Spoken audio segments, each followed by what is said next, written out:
guys, it's me, Unicorn in the Kitchen. Some of you might know me from Instagram. I've started a YouTube channel. A little bit nervous, but this will be my first video, and I decided to come out with a bang. So I'm doing my famous s'mores brownies. Now first, we're starting with the double boiler. Now double boiler is you boil some water and you put either a metal or glass bowl over it. In that bowl, we're going to melt some butter with some chocolate chips. I like to let the butter start melting a little bit before I add the chocolate chips. So here we go. So this is 2 sticks of butter, and I'm adding 2 cups of chocolate chips to it.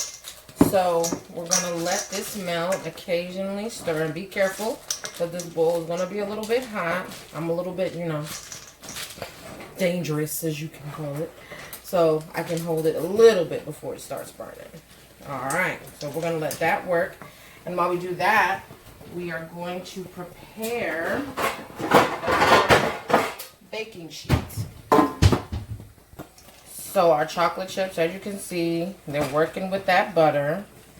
We're going to let that go while we prepare our sheet. So some cooking spray. This helps the parchment paper to stick. Then put some parchment paper in. I put some on the bottom and on the sides, just because it's easier when you lift it out.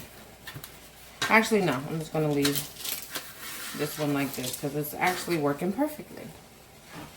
So as you can see, our chocolate and butter is doing its thing. It's doing its thing. So we just have to get this butter completely melted. Now, I'll usually take it off the burner just when there's like a tiny piece of butter left because it'll melt off on the counter. Alright, we just have a little small piece of butter in, so we're going to take it off and let it finish on the counter. And I have one here that is already nice and melted. So our next step is the eggs and sugar. Now, like I tell a lot of people, brownies are about technique. I have been trying many different brownie recipes for many years, and I found one, tweaked it, made it my own, and this is the end result. So first we have our brown sugar. So that's 1.5 cups. Next we have our white sugar, just 1/2 cup. Now most recipes put more white sugar than brown sugar. Brown sugar adds much more flavor and more depth of flavor. So first you're going to whisk the sugar together. Alright. Next we're going to do 5 eggs. Now I'm going to borrow a little from Rachel Ray's garbage bowl idea because you don't want to be going back and forth to the trash can. It's a lot. It helps if you can crack one-handed too. So with the eggs, we add them one at a time. Excuse my crumbling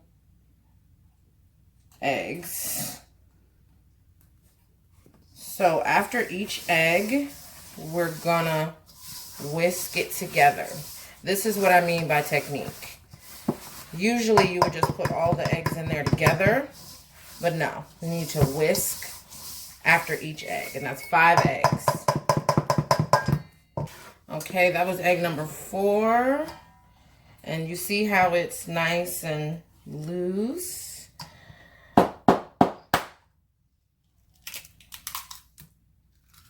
And that's egg number 5.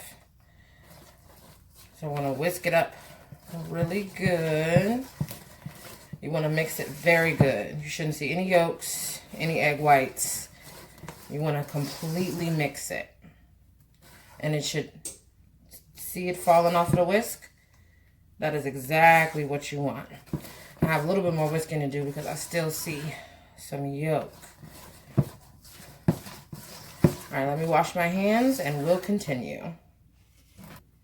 All right, so we have our nice batter right here. So we're going to continue. So we'll do about 1/4 teaspoon of salt. I can eyeball it because I kind of know the measurements. And then we're going to mix. Make sure you're always scraping around the bowl as well. Then we're going to go with about 2 teaspoons of vanilla. Again, I'm going to eyeball it. And mix. There we go. Now, for the next part, we're going to add the chocolate. So, make sure the chocolate is thoroughly mixed. Add it all in. Now, mind you, this isn't just chocolate. It's chocolate and butter. This is how you get your butter in here. All right. Then, of course, we mix. Now, the thing about brownies is you do not want to over mix them. So when all the ingredients are incorporated, stop mixing. Because when you over mix brownies, they come out kind of dry. And you don't want that. So we're just going to mix this until we no longer see the little light brown swirls. So we still see them.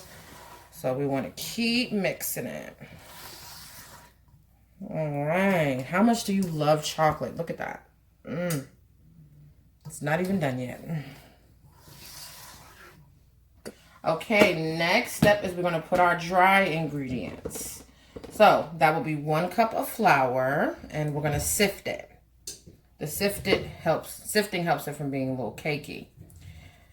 Then, again, I eyeball my ingredients, but if you aren't that advanced, it's okay if you use a measuring cup. So about 1/4 cup of cocoa powder. I like to use a spoon to get all of those little extras that try to stay behind. Like, no thank you. Everybody's going in the pool, buddy. Everybody's going in the pool. And our last dry ingredient is our baking powder. Now, for this, I do need to measure because baking powder is a leavening agent, and you don't want to add too much or too little. So, while I'm making a mess, why not? All right, now, you see the whisk is gone? That's because with the dry ingredients, you want to fold. Folding is this right here. Bring it around, bring it in. So we're going to fold this until everything is incorporated. And as I said, you do not want to over mix because this is still a form of mixing. So we're going to keep folding until the dry ingredients have incorporated into the wet ingredients. See, this is one of the main differences between brownies and chocolate cake. Chocolate cake, you do with a mixer. I wouldn't ever recommend doing brownies with a mixer because they might be way too dense or they might be way too chewy, but they'll be a lot less delicious. And we don't want that. You see, we're all nice and mixed. Now, the fun part. Yes. Look at that. If that's not food porn, I don't know what is. Don't you just wish you could lick the spatula? Yeah, I make a mess when I bake, but it doesn't matter. Food comes out fabulous. So, we're going to scrape this whole bowl. Make sure after you pour, just keep scraping to make sure you get all of it out. Now for another brownie trick. I call it the bang. You pick it up, bang, bang, bang. Make sure that your brownie is getting to all the edges. But banging it make sure it gets level. Now I need to wipe this chocolate I spilled off the side. Clean paper towel. I don't want no burnt chocolate on the outside. Now, make it again just to make sure we're good. Now into a 350-degree oven. So we're going to bake it on 350 for between 30 and 40 degrees. Now, I said degrees, minutes. Don't mind me. 30 to 40 minutes. Now, after 30 minutes, if it's still a little wobbly in the middle, that's okay. Like, don't panic. You can cook it for about another 10 minutes because the outside edges of the brownie always cook first. I don't know why. I'm sure it has something to do with science. But between 30 and 40 until it comes, toothpick comes out semi-clean. You don't want it to come out completely clean because that means you've lost all your fudge. So as long as when you pick up the pan, there's no wobble in the middle, you're doing good. Welcome back. As you can see, our brownies are finished.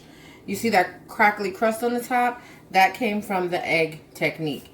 Now, since these are s'mores brownies, we have one final thing to do. So you put your oven on broil high, but you need to watch it because it's only going to need 1 or 2 minutes. So first, we sprinkle out the graham crackers. Now I use Teddy Grahams, or as these are Whole Foods brand Teddy Grahams, because when I was doing regular graham crackers, the chunks weren't coming out even. And you have some giant piece of graham cracker, one with crumbs and crust, and you don't want that. So spread it around your brownies as evenly as you can. And there's also a reason why we do the graham cracker first. It's because when you put the chocolate and the marshmallow on it, it melts over the graham crackers and it keeps the graham cracker on the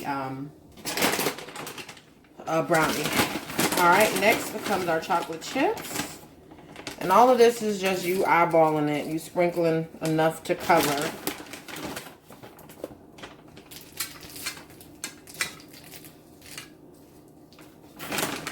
So just make sure you have enough to cover your whole pan.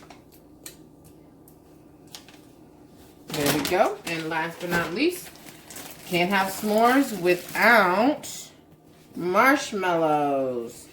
I do not recommend using the big marshmallows. The small ones are perfect for baking and desserts. Again, you know, marshmallows flying everywhere, but that's cool.